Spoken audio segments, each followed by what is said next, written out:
Looks like we're talking about football. Okay.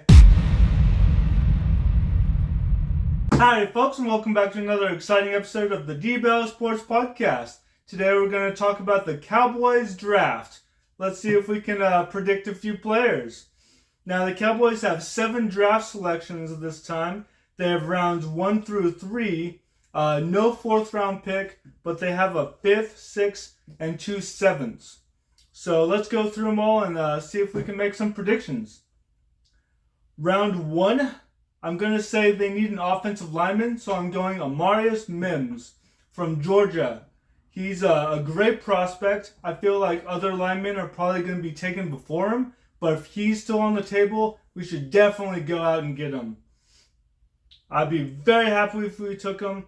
The reports say he's explosive, agile and lateral movements, has a massive frame with elite mass, so sounds pretty good to me. Let's go offensive lineman, especially since Tyron Smith is now with the Jets. Round 2, I have us taking Blake Corum, running back out of Michigan.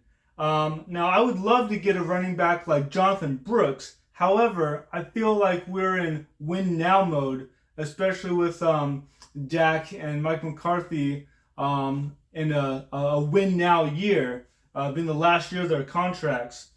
Jonathan Brooks, great running back out of Texas, but he tore his ACL at the end of the 23 season, of this last season, so I feel like he might be on the mend for a little while, and Blake Corum could come in right away.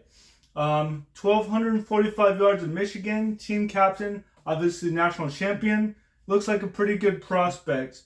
NFL.com did give him a grade of 6.15 and said he would be a great backup with potential to be a starter. I think we're going to need him to be a starter right away if we pick him up, especially in round 2, especially since we lost Tony Pollard. There's no Bijan Robinson in this draft. I think a lot of running backs are going to go round 2 and later. Round 3, I have us taking Cedric Van Pran Granger out of Georgia. We definitely need a center since we lost Tyler Biadasz. He's a 3-year starter and a finalist for the Remington Trophy, which is awarded to the nation's top center. NFL.com says he's gritty and determined and utilizes hand resets to turn the tables and overtake top positioning. Sounds pretty good to me.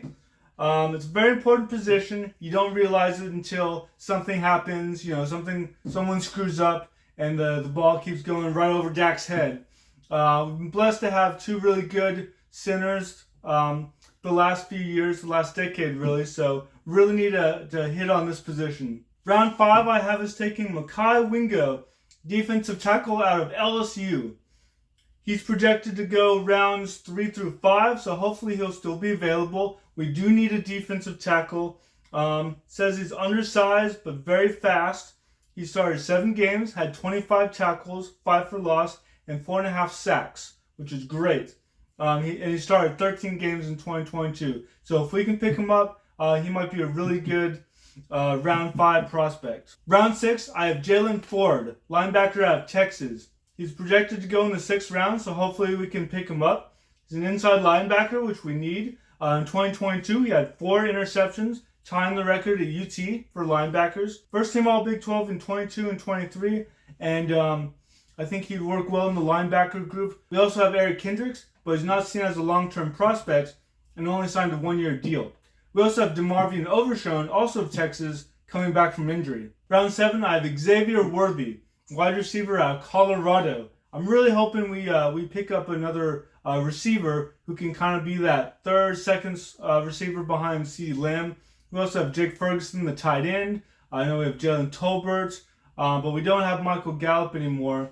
Hopefully we can utilize Kevontae Turpin some more and definitely develop him. Now, WalterFootball.com says he'll go rounds 3 or 4. And I was like, wait a minute, I saw something else that said round 6 or 7, which is what Lance Zierlein from NFL.com says. So if he's still available in round 7, we should definitely pick him up. 908 yards and 4 touchdowns while Colorado this last year, which was behind a shaky offensive line, so pretty good. Pros, good route runner, good punt returner, always needed. Cons, balance issues and loses concentration while in the middle of the field, which absolutely definitely a concern. But again, we'll have to develop him and see what he can do. Our last round 7 pick, if he's still available, very excited about this one. Jalen Coker, wide receiver out of Holy Cross. If we can get him, that would be great. 1,035 yards and 15 touchdowns this past season. He's contributed more and more each the last three years, so that's great for a developing player. He was invited to the Hula Bowl this year. Pros, NFL.com says works back to the throw and keenly aware of the sticks, which is good. Con, below average quickness with his run after the catch. So that's something he'll definitely have to work on. But yeah, he's a work in progress, but one that I would be very excited for. Get a couple of receivers late and see if we can develop them for the season. That would be fantastic to help CeeDee Lamb out and the rest of the receiving core.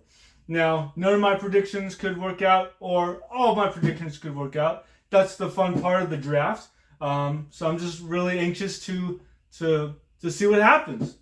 I put out a video of a mock draft round 1 last week, and I'll be live streaming the draft Thursday with round 1 and Friday with rounds 2 through 3. So definitely go check it out, and I'm just really anxious to see how right I was or how wrong I was. You never know, especially with trades.